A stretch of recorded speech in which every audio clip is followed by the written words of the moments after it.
Cooker. Is that okay? Yeah. Just because I have to I have to meet up with Vicky to get a couple office things done. What time is it right now, actually? Do you have...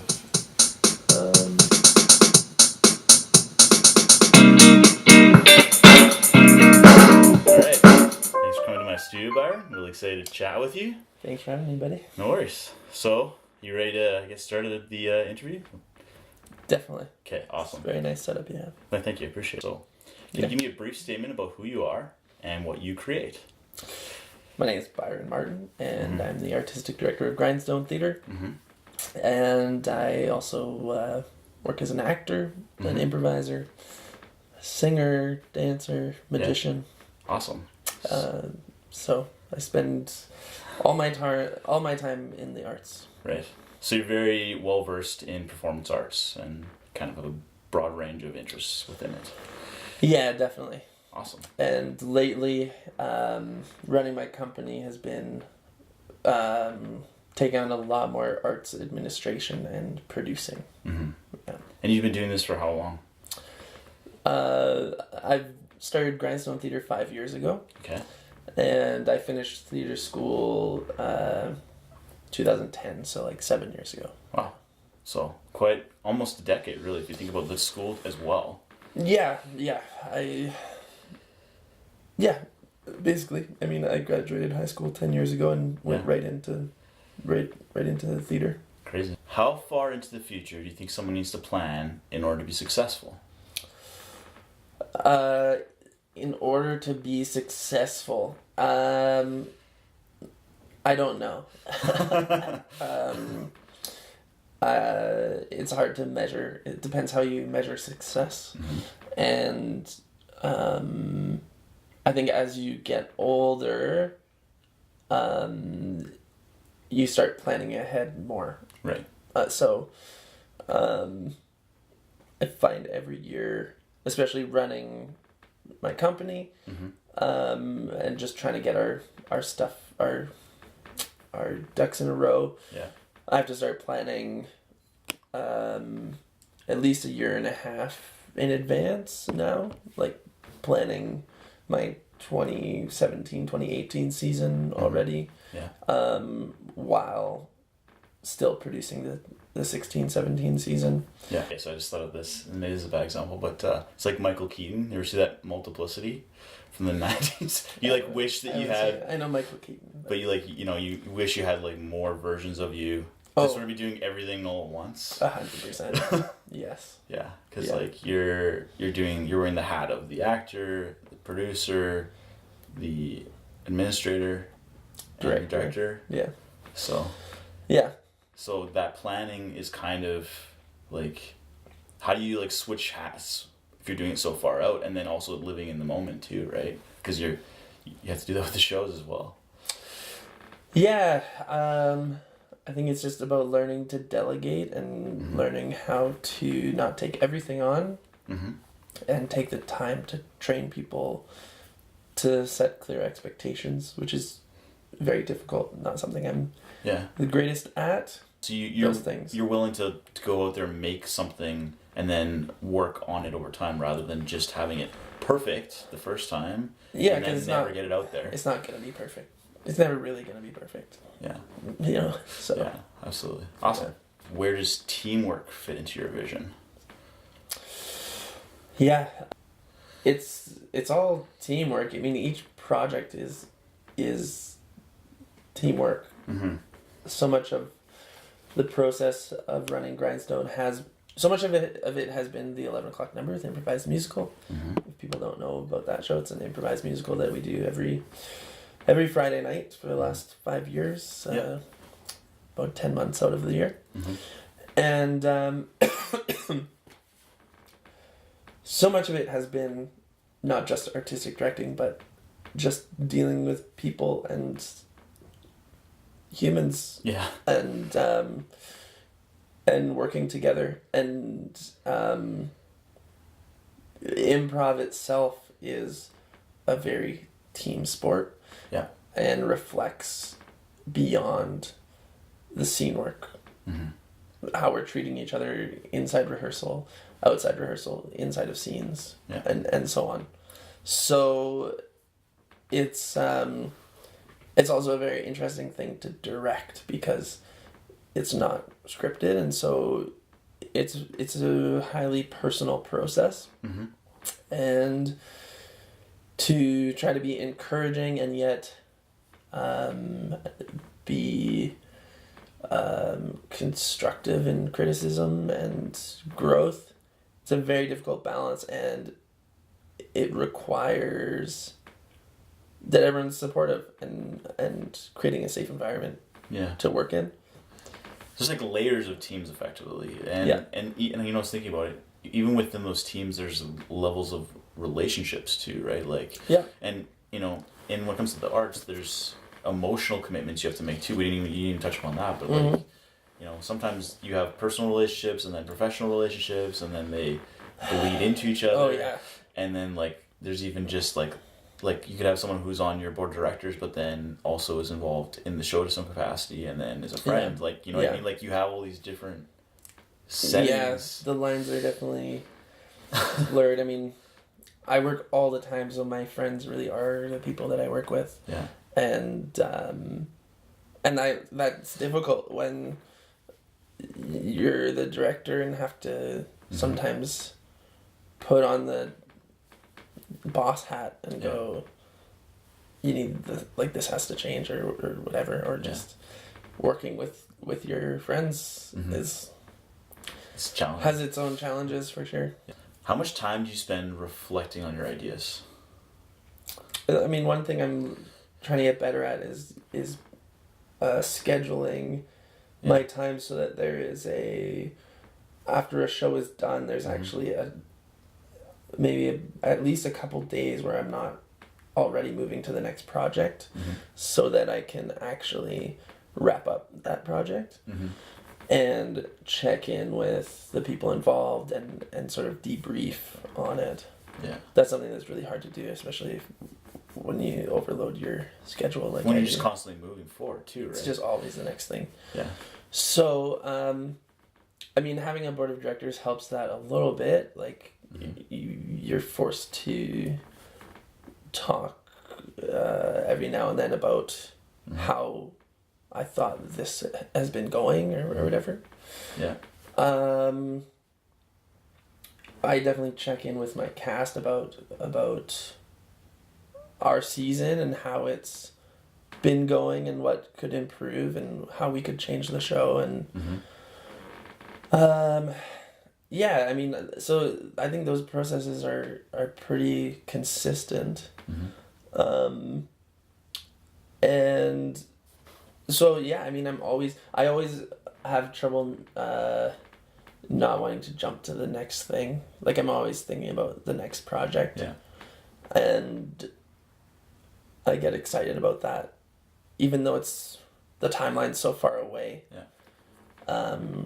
I'm like looking at the rights to the next show, and I'm like, I have 10 other things that Still are happening. are happening right now that I have to deal with. So, so in terms of reflecting on what did you say, the process or the reflecting on your ideas. So, right. Yeah. So obviously you reflect on your future ideas actively. Yeah. Like, that's a strength for you, but in terms of the past, it's a challenge, right? Yeah, I mean, Or in the present, really. it's yeah, reflecting on my own ideas. I mean, I have an overflow of ideas, which I think is what having vision is about. Yeah. And then it's just about breaking that bigger idea and going, because most people will say it's impossible and it can't happen, and then you start to dissect it. you start to dissect it and go, okay, well, let's look at all the reasons why people think it can't happen, or why what we have to overcome to do it, and let's just knock those each off the list. Yeah. What are your core values? Jeez. I value sort of entrepreneurialism or creation of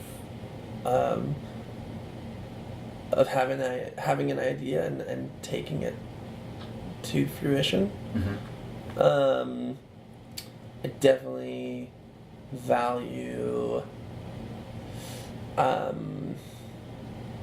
just respect and kindness within a creative process. Yeah.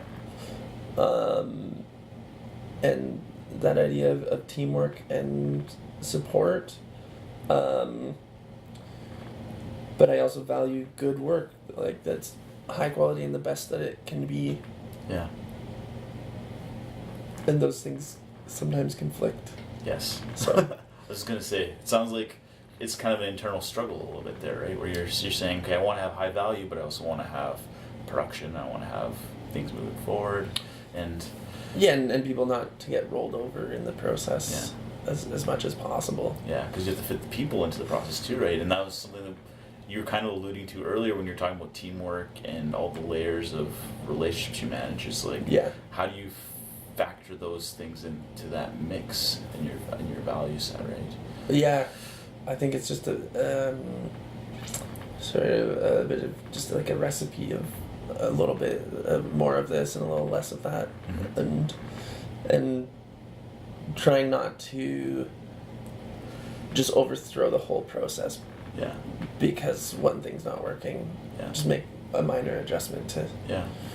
I always think about it, and it's funny because I'm a painter, right? So I make art. A lot of my art is very solo, but I always think about performance arts or theater and all that in relation to painting, and it's like you have all these colors. Yeah. So you're painting with the different colors to create an image. It's no different with theater, right? Like you have all these variables in terms of actors and actresses and sets and stage things, and you try and sort of make it make sense into one cohesive product. Yeah. Right? Yeah, and you don't have that much. There's only certain points of control that you have. You have control over casting. You have control over the space that you choose to perform in. Over if you're directing, then your design elements and your sound and lights and everything, But with running a company, it's a bit different. It's a bit like. Essentially it just comes from building a vision statement and then keeping in line with that statement. Yeah. Ours is to provide professional opportunities to emerging artists. So... What theme consistently runs through your life? I don't know. I was going to say disappointment. No. I only say that because I think that when I take on so much, I personally feel like I'm disappointing everybody because I'm just not doing enough in each area. Yeah. Most of the time, that's just the pressure that I put on myself. Yeah. For success. Yes. To go, oh no, like they're gonna think this of me, or the show's not gonna be good, or it's not gonna come together, and that anxiety that comes around that. But that's seems very dark because like it's a little morbid, yeah.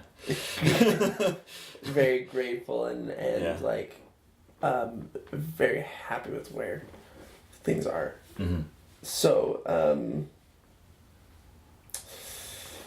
trying to think of some other themes that consistently. Well, why don't we just roll with this for a little bit, because I had some thoughts while you said that, because I immediately was like, oh, that's true for me too, because just as we were talking about before we started this, it was like, oh, we were going to start at a certain time, and then we delayed it a bit, and then we delayed it again, and then we still got here, and we started talking, but I feel the same way, like, oh, I'm going to disappoint you, I'm going to be not ready, and I still did not feel ready, but to your mind, it's like, oh yeah, no, whatever, no big deal, I'll just do my stuff, right? Oh yeah, exactly. But internally, I was panicking and freaking out because I'm like, oh, I have to do this and this and this, right? Yeah. So that's a theme in my life as well. It's like I just constantly want to be further along than I am.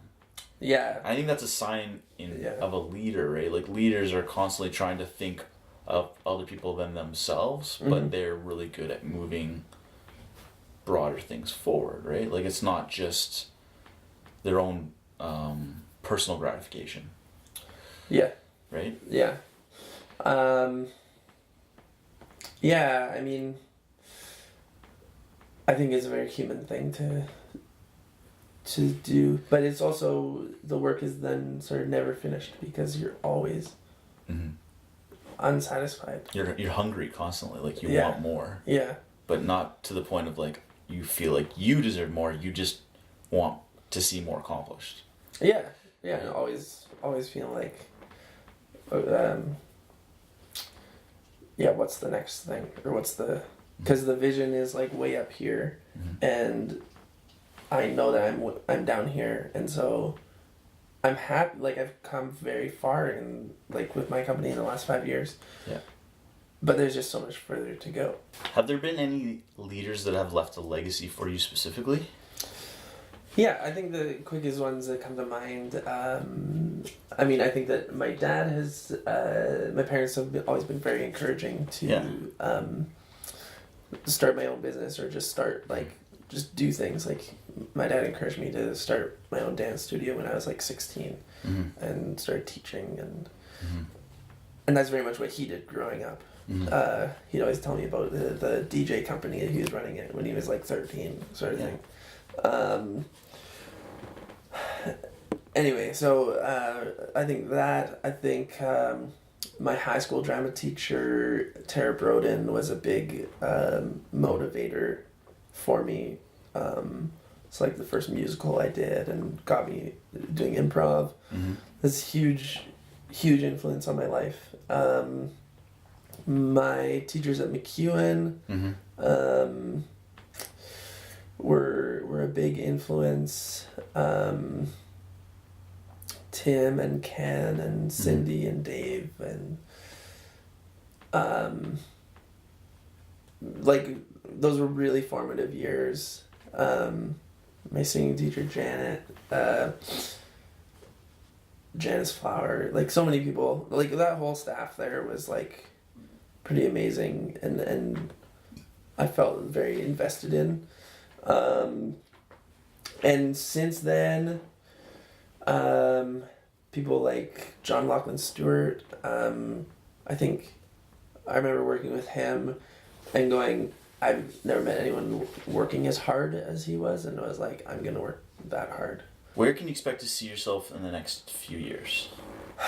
Well, we are opening our new Grindstone Comedy Theatre, so we'll be running comedy content 7 nights a week. So there's that expansion of the company that's happening. We'll be just expanding our theater school and growing that. We'll have a full season of plays, musicals, like a combination of plays and musicals. So in a couple of years, I think I'll still be the artistic director at Grindstone. A couple of years after that, I don't know. I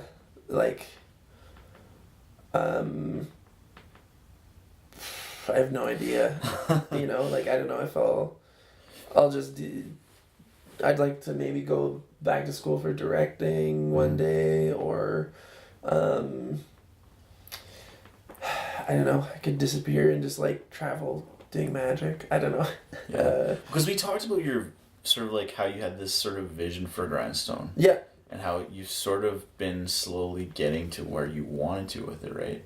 So that's why I ask, is because I'm curious, as you kind of get to that final apex of that vision, like is it now you can start talking about those ideas that you had 7 years ago in your head that you've had on the back burner? Yeah. Or is it you're willing to sort of explore something completely new and spontaneous, or that's... Yeah, so the vision for my company would be to have a new building after another 5 to 10 years, which would have a main stage for our main season, a bar, restaurant in the middle, and then a side stage for all of the improv, which is the comedy theater that we have opening up, along with multiple classroom spaces, rehearsal hall, and offices.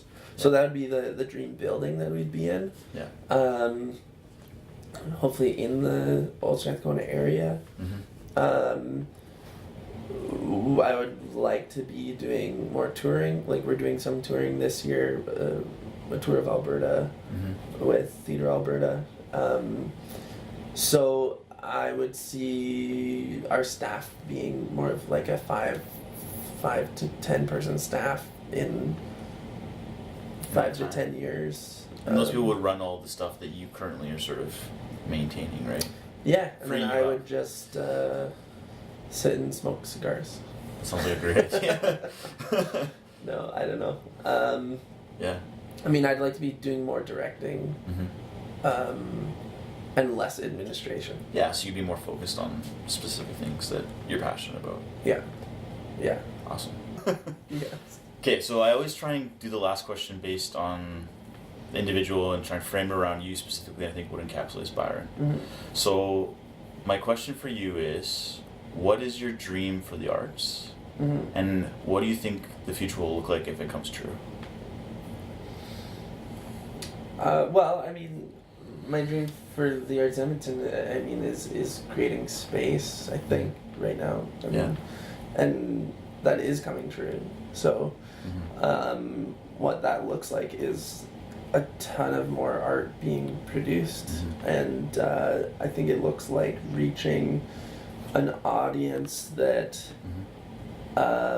normally doesn't come to see theater, but will see stand-up and sketch comedy and improv comedy, and will give them a an entry point to the theater community. I think that's my dream. Yeah. My dream really is my company and the expansion of it in order to fully serve the community. I mean, Yeah. I hope to get to a place where we can afford to pay people full equity rates and you know, like, move away from just being an indie company to being a professional company that can support local artists. Yeah. Sounds amazing. So, And it's a way for you to sort of drive it behind the scenes without having to be so actively involved as well, right? Like, yeah, I mean, I would like to be able to free up my own time yeah, to be an artist more. yeah, But I do get the same feeling of accomplishment and joy out of being the one to make it happen rather than being the one on stage. yeah, You know, seeing other people succeed is really beautiful. So, yeah. it's I definitely rather make less money and be working in this Yeah, than be doing a sales job or yeah, or really anything else. yeah. Yeah. So, yeah. Yeah, that's awesome, man. Yeah, and you know, to my mind, I think what you've, just knowing you personally, it's like what you've achieved even in the past couple of years has been substantial. I mean, you went from having just the Grindstone 11 o'clock number header, and then you brought in Blackout, and you brought in you know, all these other individual plays that you've done since. Like, it's been substantial in terms of like improving the just local community. Yeah, thank you. So, yeah, I'm excited to see where you go with it, and I think you can pretty much do whatever you want in terms of performance arts. So, go for it. Yeah. Well, thanks, buddy. Yeah, no worries. Yeah. So that's it. So glad that you're able to sit with me and Yeah, chat that was with nice. Yeah. Thank you very much. And that's it. So until next time.